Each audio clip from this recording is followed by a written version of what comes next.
Yeah, 모두 다 빨리 박수 쳐 기다리지 말고 서둘러 Reason that I'm back is to feed you raps I see that you up here below So fly All right, Steve Kim got a great topic for you. Reggie Bush, the USC great, got his Heisman Trophy back from 2005. Oh, and now everybody is celebrating. He had lost it as a part of a recruiting scandal, and who knows if they should have taken it, who knows if they should have given it back. I tend to think like this is much ado about nothing. Reggie was one of the most famous Heisman winners of all time because they took it from him. Now that he's got it back, I think he's a little less famous. But more than anything, I just think like, hey, those were the rules back then. And if we're going to start returning things because now we're paying players, what about all the teams that lost their accomplishments because of the old NCAA rules? Should they all be restored? Should the Fab Five, NCAA runner-up banners or whatever? I'm not the biggest fan of this. I think Reggie should have kept his Heisman Trophy originally, but those were the rules. He participated in breaking those rules at that time. Anyway, you're more of a USC fan, probably more of a Reggie Bush fan. You happy about this? I mean, it didn't really matter to me. Jason, I've always been of the belief that once it happens on the field, there's no taking it back. You could expunge it from the record book. You could put an asterisk on it. Because speaking of teams that had things stripped from them, the 2004 USC Trojans, I believe, are in that class. But again, I saw them beat a very talented Oklahoma Sooner team, the national championship game, on their way to an undefeated season. They will forever be the national champions, in my view, just as the way Reggie Bush for the last 18 years has always been the Heisman Trophy winner. And to clarify the thing about Reggie Bush, Jason, if I recall correctly, the recruiting violation or the NCAA rule that they broke was for extra benefits. Didn't he take a loan, or his family was living in a house and they didn't pay the money back to some sports agency? I see, this is where I think Reggie was not such a victim. All he had to do is when he turned pro, pay the money back. Whatever money was loaned to you, I get it, under the table, over the table, just pay the money back. And I don't know if you were like obligated to sign with that agency. I think Steve Ornstein was involved.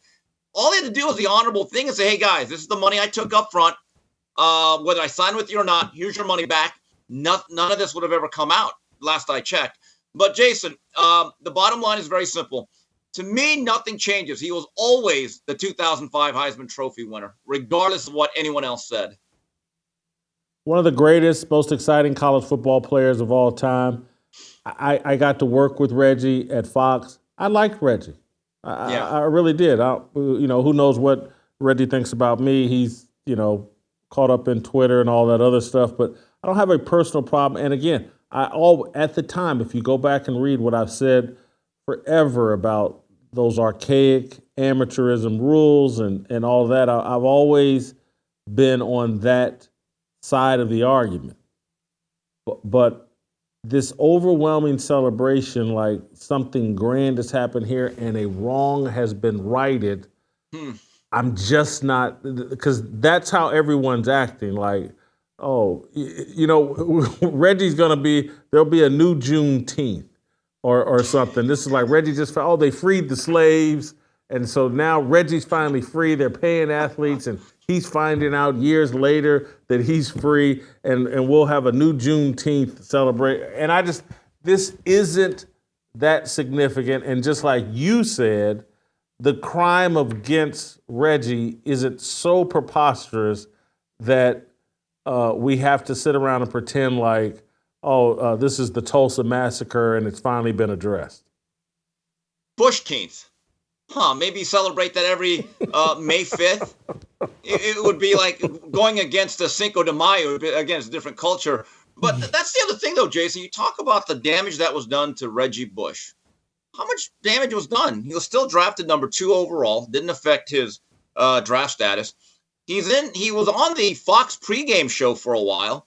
So he was given that status, like Desmond Howard, as a college football icon, and you get to be on these shows, you get to be part of the media, and you get to be a voice. And obviously that kind of broke apart I don't know what he's doing now. And also, he's in these Wendy's commercials, right? And they're pretty funny. And he's the centerpiece of it. He's the star.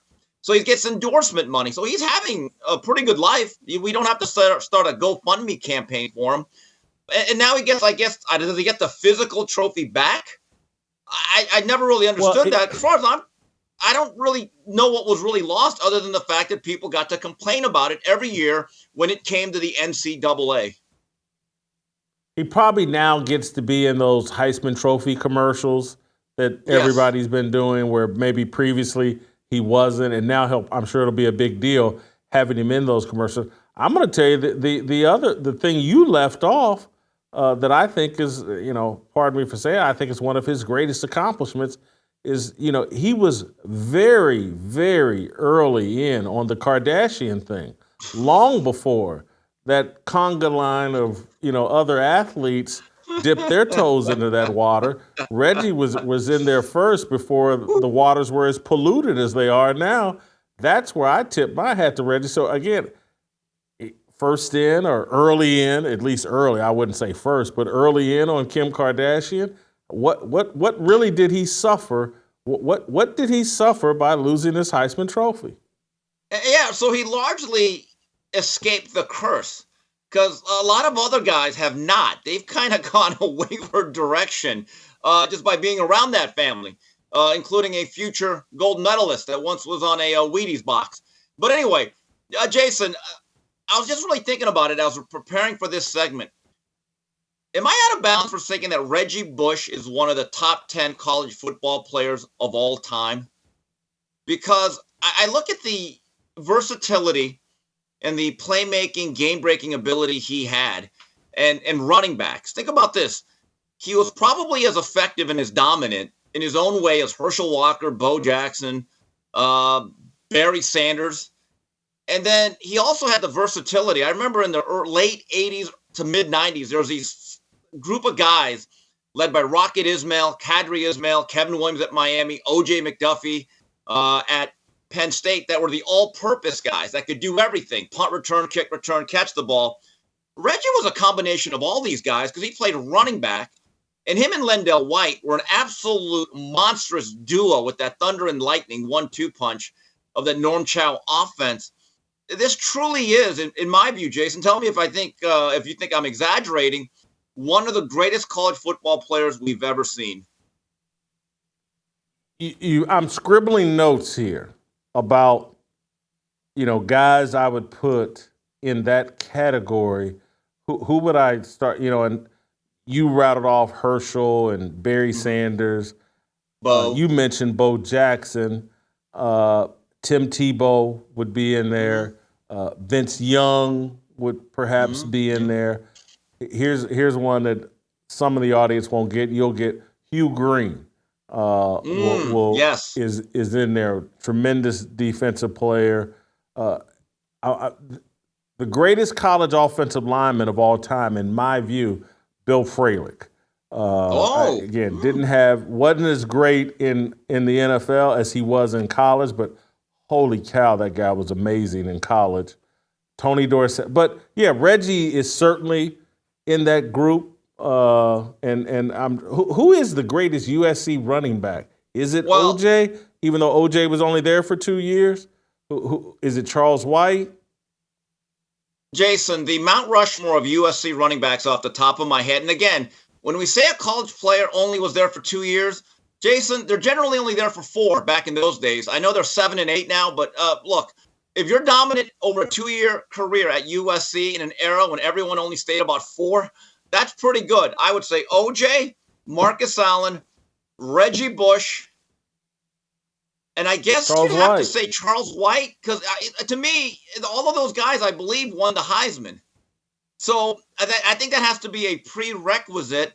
No disrespect to guys like Anthony Davis and Ricky Bell and some other guys I know that we're missing off the top of our head. Jason, couple of notes on your notes. You say Bill Fralick. Linwell White. What about Linwell White? But Lendell White, yes, out of Colorado. He was the thunder to Bush's lightning. But Jason, a note on your note. You say that Bill Fralick's the greatest college offensive lineman you've seen. I'd say it's Orlando Pace. He's the only guy I've ever seen at age 18. I said that guy could be a first-round draft choice in the National Football League. He replaced Corey Stringer at Ohio State, who was a first-round draft choice. And within a game or two, I said, you know what, Ohio State immediately upgraded that position. Now, Hugh Green was such a dominant defensive player, Jason. I believe in his senior year, he actually finished third in the Heisman Trophy race. That's how good Hugh Green was. But the thing about Reggie Bush, why he's a little bit forgotten about, is that when he came out of USC, I remember a lot of people comparing him to the modern-day Gale Sayers. And you know what, Jason? I'll come clean. I agreed with it. I really thought he was going to be Marshall Faulk 2.0. And he had a good pro career. He was versatile, played on a Super Bowl team. He caught the ball well out of the backfield. Actually became a decent tackle-to-tackle runner later in his career after New Orleans. But I looked at his numbers. It was solid.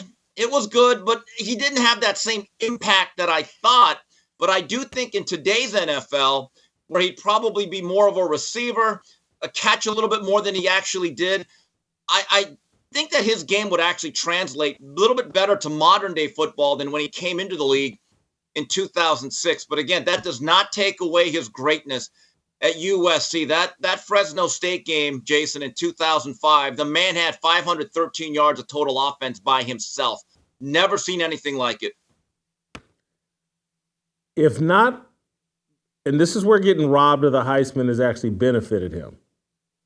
Because if he weren't robbed of the Heisman Trophy, people would say, man, great college player, but he had a disappointing pro career. People don't talk about that. Yeah. Because of getting stolen Heisman. Last thing I want to mention, because I don't want to piss off Ohio State fans, Archie Griffin as an all-time great college player. Thank you, Steve. Two Heismans. Two Heismans. Yeah, two Heisman. You got to give it up to him. Thank you. I want to thank Prize Picks for making this a possibility. Prize Picks is America's #1 fantasy sports app right now. Prize Picks will match your first deposit of up to $100. Just download the Prize Picks app and use the promo code FEARLESS. That's code FEARLESS on Prize Picks for a first deposit match of up to $100. Prize Picks. Pick more, pick less. It's that easy. Must be present in certain states. Visit prizepicks.com for restrictions and details.